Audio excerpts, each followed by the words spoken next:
Hello mga papi, welcome sa aking first review about dito sa Red Dragon Daisus 2 gaming keyboard.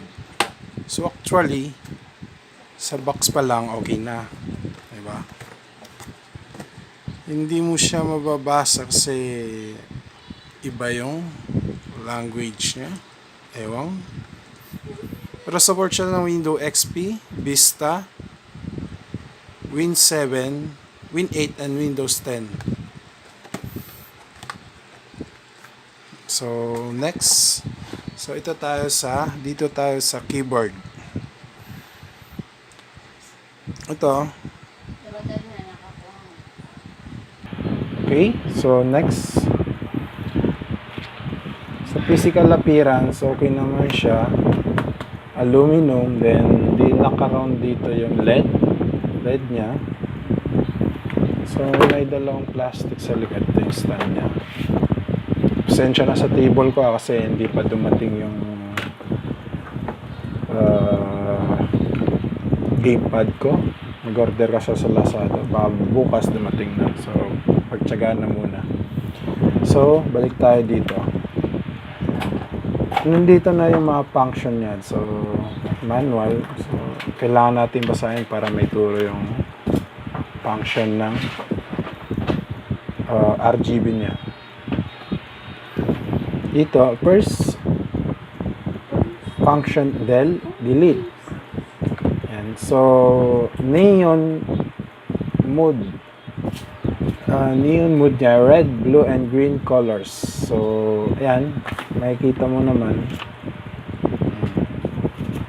Then next,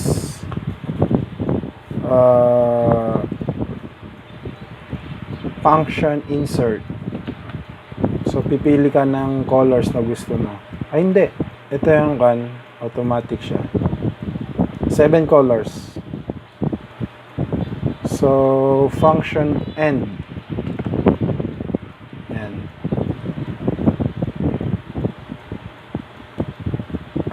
Function end. So yan, makita mo.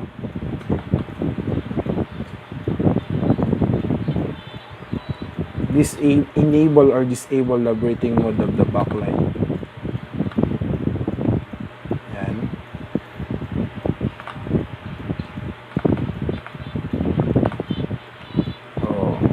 Okay.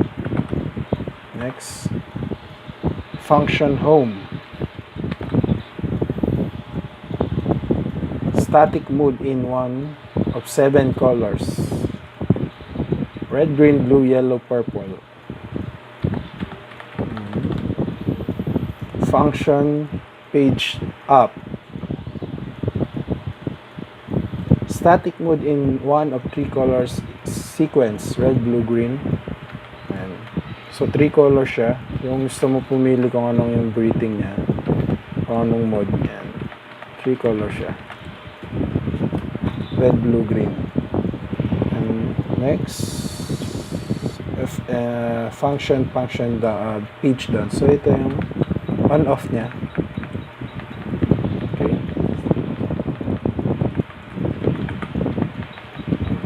Dito mo. Yan.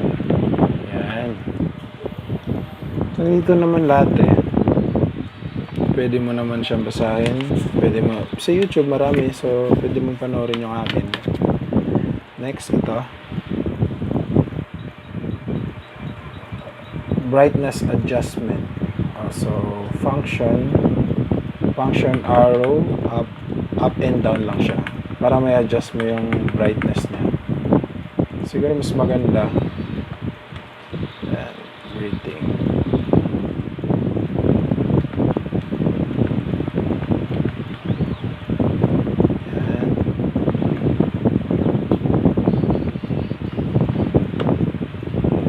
Hindi mo siya makikita pag patay natin yung ilaw. Yun. Diba kita? Kitang-kita siya. So, ayan. Gusto mong i-adjust. So, function arrow down. Ayan. Arrow up. Ayan. So kung gusto mo na mas mabilis, mas mabilis yung breathing mode niya, function right arrow. Ito ba? Right arrow, tama ba? Function left arrow para mas mabagal.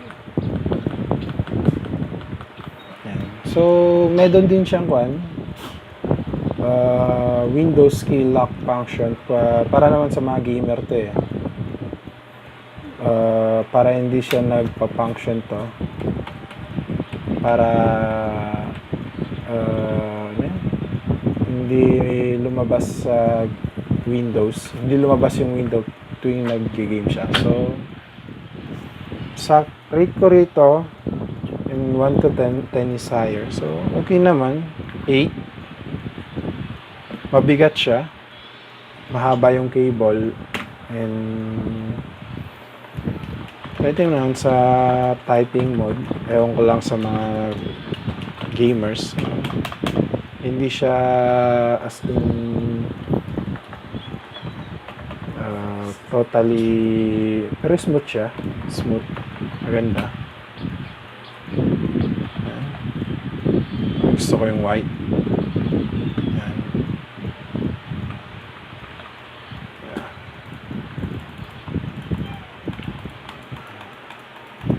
So yun lang mga papi. Okay, good. Thank you. Supportahan niyo yung YouTube channel ko. Salamat. Bye bye.